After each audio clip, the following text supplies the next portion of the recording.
Which AFC teams are best set up for future success? In this video, I rank every AFC team from number 16 through number 1, but not for 2022. Oh no, for the future. The future? What does that even mean?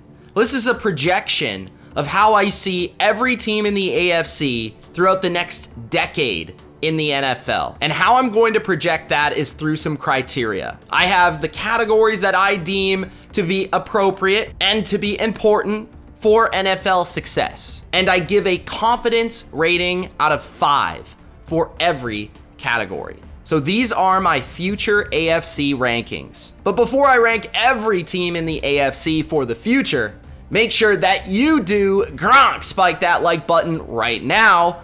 Don't forget to subscribe to the channel for more BLV NFL rankings just like this, and also hop in that comment section and let me know your rankings for the AFC for the future. Which team in the AFC do you think has the brightest future, and maybe a dark horse team that you think can make some noise throughout the next decade?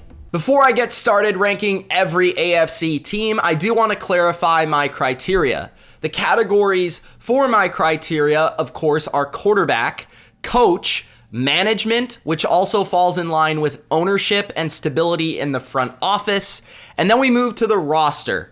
The younger, the better. And lastly, as a tiebreaker, I throw in the division difficulty. Let's kick off the future AFC rankings in dead last at number 16 with the Houston Texans. And I honestly feel bad with this one. There are zero redeeming qualities about the Houston Texans moving forward into the future. Even right now, the Texans are dreadful. But you look at this roster, you look at this team, this franchise. I don't like the ownership. I don't like the front office. There's too much behind the scenes stuff that's evident there. The quarterback situation clearly has gone through some ups and some downs lately, you know what I mean. Davis Mills showed some bright spots in his rookie season, but I'm not projecting him as a franchise quarterback, and they really have no superstar players on either side of the football. They're gonna have to make a lot out of a very little moving forward into the next decade. It's gonna be very difficult to see this team turning this thing around in the short term, maybe in the long term, but man, there are zero redeeming qualities, and I feel really bad saying that about any football team. Second to last, number 15, we're sticking in the AFC South, and this one might be slightly shocking because of that quarterback position. Trevor Lawrence and the Jacksonville Jags. I know. I wouldn't have projected the Jags to have a terrible future when they picked Trevor Lawrence first overall, but I was never the highest on Trevor Lawrence coming out of the draft. So what I saw from his rookie season wasn't completely underwhelming, but it definitely gave me a scare. And I'm not sure I'm willing to ever project him as an elite quarterback in this league. Now, I do give him a friendly score on my criteria, and I do project him to be slightly above average in the NFL at some point, but I'm never sure he's going to be a dominant quarterback at all. And I'm not sure the infrastructure of this team and this franchise will help him much. The offensive line, not a lot of young studs there. Wide receiver, same thing can be said. Defensively, you've got some good players, but nothing special. The GM, a complete joke, just in all honesty. The coach, I think Doug Peterson brings legitimacy to the organization, but how long-term is Doug Peterson going to be? I like him. I don't love him at this point in his career. I think he's had his best run already with Philadelphia. So this is a team that division is kind of wide open for the future, and that is helpful, but I don't really see much on the team right now or the direction of the team that screams that they're going to be successful down the road. My number 14 AFC team of the future is the New York Jets, and Zach Wilson. Now, guys, you know, if you follow the channel, that I am a fan of Zach Wilson. I was very high on Zach Wilson coming out of the draft. I saw some good things in the preseason, but we didn't see much of it translate to the regular season, and it worries me a little bit. Given his profile coming out of the draft, it's the Jets. And the Jets are just a disaster when it comes to developing quarterbacks, when it comes to sustaining success. They've only really had sustained success for one period throughout my lifetime, and that was with Rex Ryan. Other than that, they've been a joke. They've got some decent talent. Like, this is where I give them the edge over a team like Jacksonville. I like Quinnen Williams. I think John Franklin Myers is a nice player. I feel like they've got some talent on the D-line to work with there. The offensive line, led by Becton, should be a good unit. And then also another first-round pick in Elijah Vera Tucker is a long-term solution at guard. Of course, Wilson, Elijah Moore is a guy that a lot of people like. So I feel like there are pieces and cornerstones to the roster if they can all work out and translate to the NFL field. But I'm not sure that the direction, the culture is in place for this football team, for this franchise. I do think Joe Douglas has been very good at building and rebuilding this team since he's gotten there, but it's been very short and I don't have enough of a sample size. Robert Saleh is a big thing here. I don't believe in him as a long-term solution as a coach. I think he's going to be out pretty soon. And I don't know how Zach Wilson is going to develop with a defensive coach pulling the strings there early in his career. I hope for the best with him and the team, but I just personally do not have a lot to go off of with the New York Jets franchise. My number 13 team of the future in the AFC is the Miami Dolphins. And this one is shocking to me a little bit, just because the Dolphins have been pretty good over the last couple of years. They've had multi 10-win seasons in a row, right? And they've been winning. You would assume that would mean they're going to be good to go for the future because they have a young quarterback. I'm not a huge fan of that young quarterback. And this is where people may differ, and that's totally cool. I'm not high on Tua. I think at best he's going to be average throughout his career. So when you have an average quarterback, I just don't think there's going to be sustained success. Could the Dolphins see ups and downs, playoffs, non-playoffs? Yes, certainly. I think there's players that I do certainly like that are young, especially Jalen Waddle at wide receiver. Wide receiver is a position I value very highly for long-term success, and it's very, very sticky from year to year. So I love that. On top of Javon Holland, I feel like is going to be a stud in the secondary for many years. They've got some nice players up front as well that are young. They've got to fix the offensive line. They've got to fix the running game. They've got to fix their overall philosophy offensively, which is why they brought in Mike McDaniel, and we'll see if he can be that long-term solution at coach. That grade could be higher. I'm already putting in some potential with that grade. I'm not a fan of the front office. I don't like Chris Greer. I don't like the owner. I just don't think there's a culture there that is going to lead to consistent success. I think a lot of that leaked out with Brian Flores and what happened with that situation. And I truthfully just believe in Brian Flores and his assessment of the organization. I mean, he didn't want Tua so bad that he was willing to get fired over it. He kind of leaked some things that are not so positive about the culture of this team. So there's a lot to be worried about with Miami and their future direction. And I think it's warranted why they're so low on this list. My number 12 AFC team of the future is the Denver Broncos. The Broncos are very tricky to evaluate. Why? Because they don't have a quarterback. It's that simple. Well, if they do get a quarterback, let's say Aaron Rodgers, that's going to tie them down for the next half decade, and that's going to shoot them way up on this list. Why? Because they already have a roster that I do really like. They have some pieces that I really love. On defense, they have 3 stars. One at the secondary spot, Simmons, one up front with Chubb, and then one also in the secondary again at corner with Patrick Surtain. So you've got a lot of talent on defense, stars on defense that are going to hold it down for years to come. Offensively, they've made a change with their coach, Nathaniel Hackett. We'll see if he's good or not. I'm not quite sold. I think at least he's going to be below average. So that's probably the safe bet, but he could be much better, especially if he gets that quarterback of choice. But offensively, you also have a ton of talent with Noah Fant at tight end, Jerry Jeudy, Cortland Sutton, Patrick, Javonte Williams, and these guys, many of them are young. So that's what I love about this team. They have a roster on both sides of the football that's youthful and that I believe is going to mesh and mold together and create a nice product. But I am a little bit shaky about that quarterback because they haven't been able to find one since Peyton Manning left. And I'm shaky about the coach a little bit if he doesn't get that quarterback. I do like the general manager. I do think the Broncos are an organization that tries to win and does make the moves to do so. Because they haven't had that quarterback, it hasn't always been consistent. So until they find that guy, I can't put them any higher than this number. The number 11 AFC team of the future is the Pittsburgh Steelers. It's weird to say that the Steelers are only 11 because they're a very successful franchise with many years of sustained success, decade on decade on decade of success. And the Pittsburgh Steelers, the simple question is, who is your quarterback? Again, just like the Denver Broncos, we do not have that answer. And without that answer, I can't rate you any higher, no matter if Mike Tomlin is a good coach and is still pretty young, by the way. No matter if you have TJ Watt, who could be the best defensive player in the league for the next 3 or 4 years. You have Minkah Fitzpatrick, who's a stud. You have a lot of skill position talent with Chase Claypool, Deontay Johnson, Najee Harris. All these guys are talented. You have things to fix like the offensive line, but this is an organization with years of success, and they've proven that they can build teams, build rosters, find the right people for this organization, find the right culture for winning. This is a ownership group that knows how to win, and I believe eventually they will do so.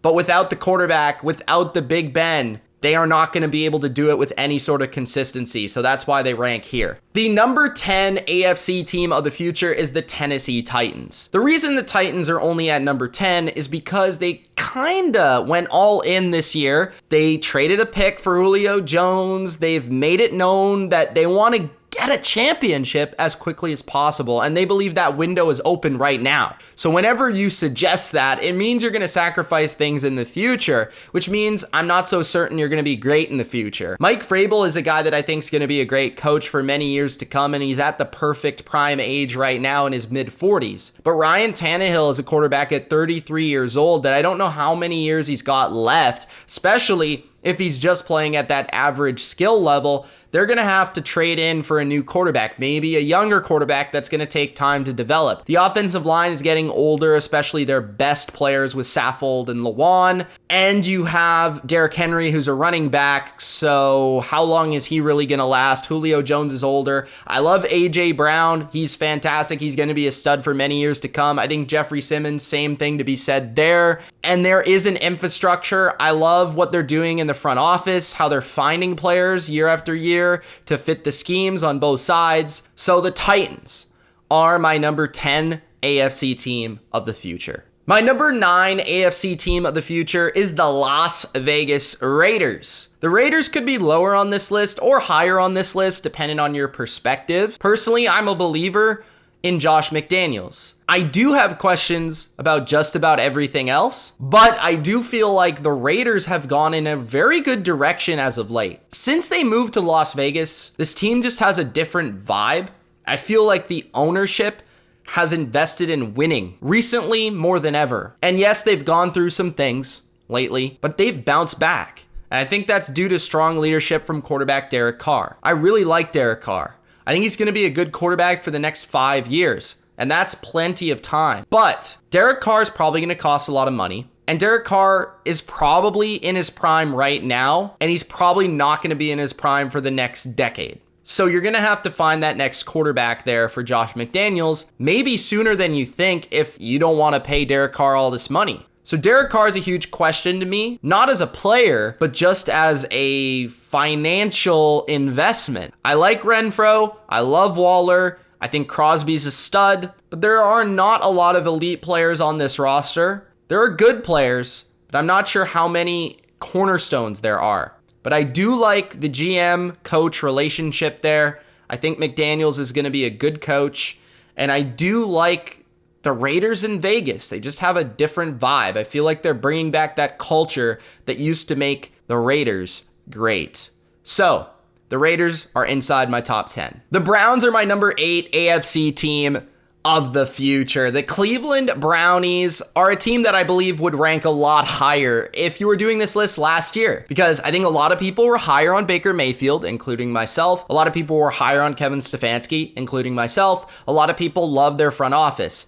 and I still kind of do. I think the roster still has plenty of talent and plenty of young talent, which is a huge bonus. I think Andrew Berry and company know what they're doing and how to build a team for this NFL. And I do think that Stefanski is still a pretty talented coach. But the biggest question mark might reside with their quarterback position, which is not a good thing. It's not a good thing. I think we know that Baker can be average and maybe sometimes even good in the right situation, but we don't exactly know how good Baker Mayfield can be or how good he can play. But what I do think I know is that the Cleveland Browns have smart people in that building, and they're going to build a good roster year after year. They're going to put themselves in a position to win. They want to win, and I do feel that the Browns are going to consistently compete for the playoffs. I just don't know if they're ever going to bring in that Super Bowl unless they get a quarterback that can take them there.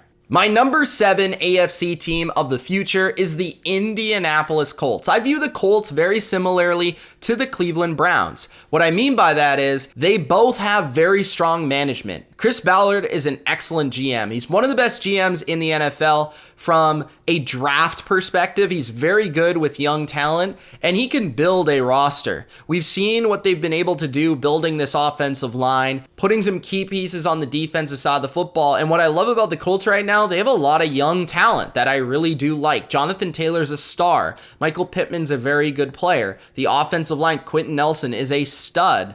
DeForest Buckner's a beast. Darius Leonard is an absolute machine.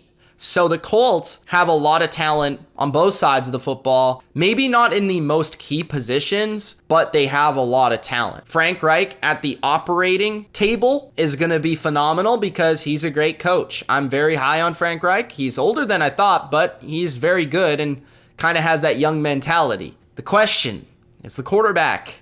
I don't assume it's going to be Carson Wentz for much longer. They may go in a different direction, but whatever they do, they might have to try to take a swing at a quarterback that maybe is a bit more expensive. Maybe they have to go out there and make a big move. And that is one complaint I have about the Colts. They need to be a tad bit more aggressive moving forward to truly be a contender year in and year out. They're good year in and year out lately, but they want to be a Super Bowl team. And they need to get the quarterback, and they need to be more aggressive when they have the chance. I love where they're at, especially in this division.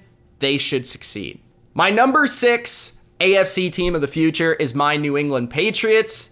The Patriots are tricky. I think some people really do understand, like me, that Mac Jones is going to be a good football player for many years. But for whatever reason, the kid has a lot of haters. And I guess that's understandable. He's the Patriots quarterback. It is what it is. It's going to come with the territory. But I'm telling you right now, Mac Jones is going to be a good player. With Bill Belichick, it's going to work. They're going to have success. I do question right now the Patriots and this offseason specifically building this roster and building up the youth in important spots.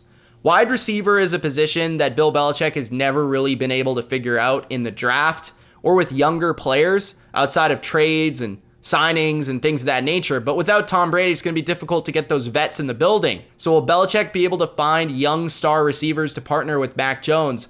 That's a big question. But defense, that's going to be handled. You know that. Offensive line, he has a very good handle on that.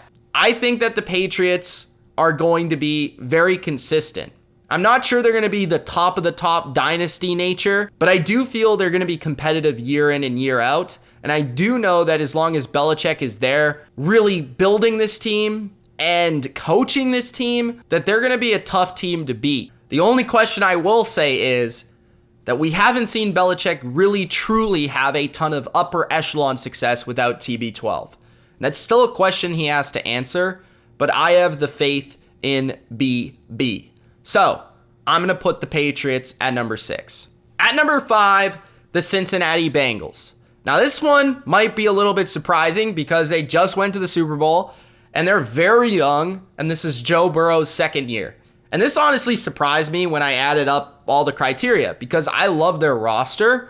I actually think their roster is extremely underrated. I do really like Joe Burrow. I don't think he's quite Josh Allen or Patrick Mahomes level, but I think he's right underneath that. And I think he's going to be able to overcome a ton throughout his career and elevate everybody around him. Maybe I'm wrong about that. Maybe he is on that level, but I think we need a little bit more time to really know. The offensive line is something they've got to fix for the near future. I think they can. And that's where I really wonder. Is Zach Taylor truly the long-term solution for this team? He's been good. He's been okay. But like, he's nothing special. He's not a great coach. He's maybe a good coach, and that's fine. But the GM, the Bengals, they scare me. I just don't know with this ownership that they're gonna consistently look to win Super Bowls. They need to be aggressive like they have the last couple of years. They need to continue to make moves to make this team better. I don't know. The Bengals are just a team that have a long history of not always trying to win. And that's something that bugs me. But they have a lot of talent, a lot of youth. Jamar Chase could be the best receiver in the NFL for a long time. And that combo could give them a lot of victories. So the Bengals are absolutely in the upper echelon discussion. I just do have my worries about the external. Coach, GM, the roster building, and the consistency of what that might bring. The number 4 team of the future in the AFC. We're staying in the AFC North, and the top team in the AFC North is not the Bengals, but the Ravens, according to my criteria. And I think a lot of people are forgetting about how special Lamar Jackson is. The kid is special. He is absolutely phenomenal, man. Lamar Jackson, ever since coming out of the draft, he's been doubted. And to this day, he's been doubted despite winning way more games than he's lost and winning an MVP. Now, has he had a ton of playoff success? No.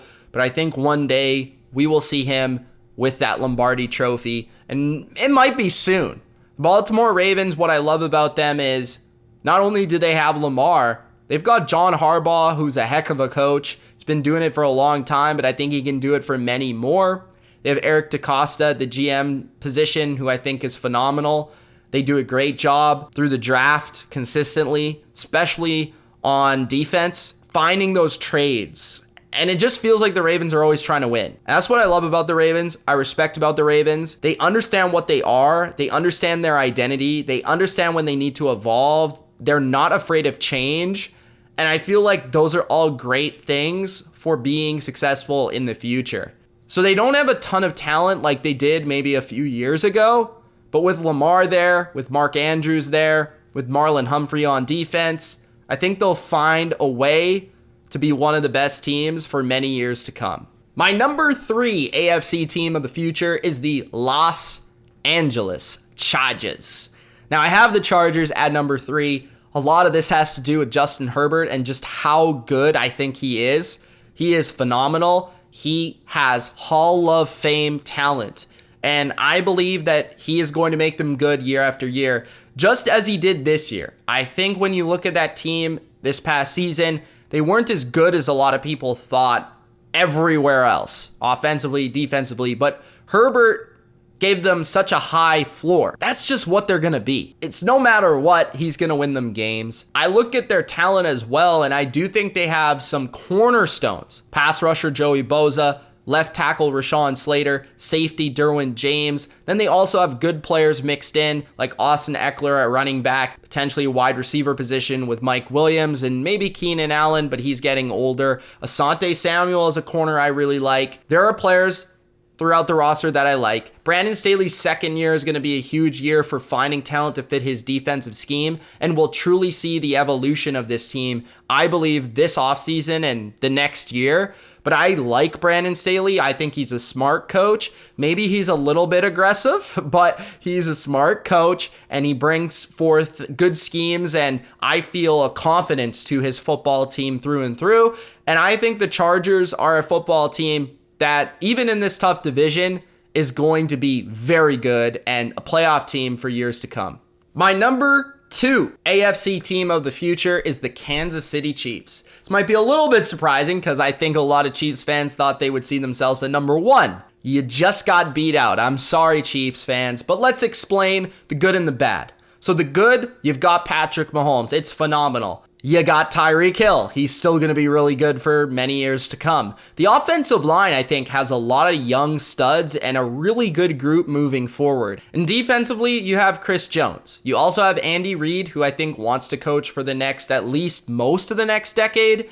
And then the front office is solid, and they understand how to bring in and patch holes throughout a season. I really like that. And they also know that they're looking to win the Super Bowl every year, and they've kind of built a team every season to be able to do that. So the talent might be a little bit overrated long term. Travis Kelce's getting older. The defense, there's some players that are getting old, but they do have young players mixed in there that could be good. We don't quite know yet if they're stars, but they could be good. I do feel like the Chiefs are going to be able to draft well. We've seen that year after year. They find special talents on offense and on defense. And I do think that with Mahomes and Reid, they're going to have a great foundation there for many, many seasons, especially on offense. Negatively, I do think that the Chiefs, with Mahomes' contract, the way that it is, and potentially it being the highest in the NFL for many years,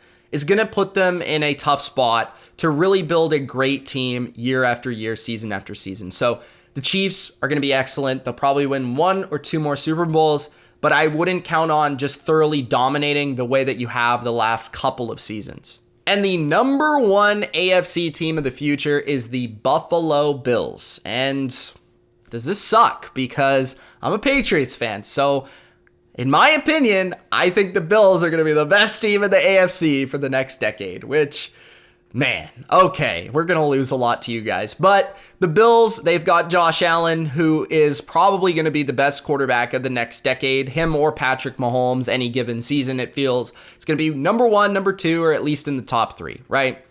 And then you have Sean McDermott, who's young. I think he's learning and he's growing as a coach. He's not even in his prime yet. I look at a team that has Stephon Diggs, who's still fairly young, Deion Dawkins at left tackle, Matt Milano, and Trey Edmonds, and Tre'Davious White, and just players all over the place that are pretty filled with youth. And I feel this team, because they haven't won that Super Bowl, there's a push to get to that Super Bowl. There's a push to be great that I sense. And I feel there's a chip on the shoulder of everybody in that building. I love Brandon Beane. I think he's one of the best GMs in the NFL. I am a little tad worried about Brian Daboll leaving and how they might change offensively, but I think they'll overcome that just due to Josh Allen being an absolute freak show. They have the best mix of everything, and that's why they're at number 1. So those are my AFC future rankings. Let me know in the comments yours. It's Mitch. Thanks for watching. And if you enjoyed this, please Gronk spike the like button and let me know if you want to see the NFC rankings. Peace.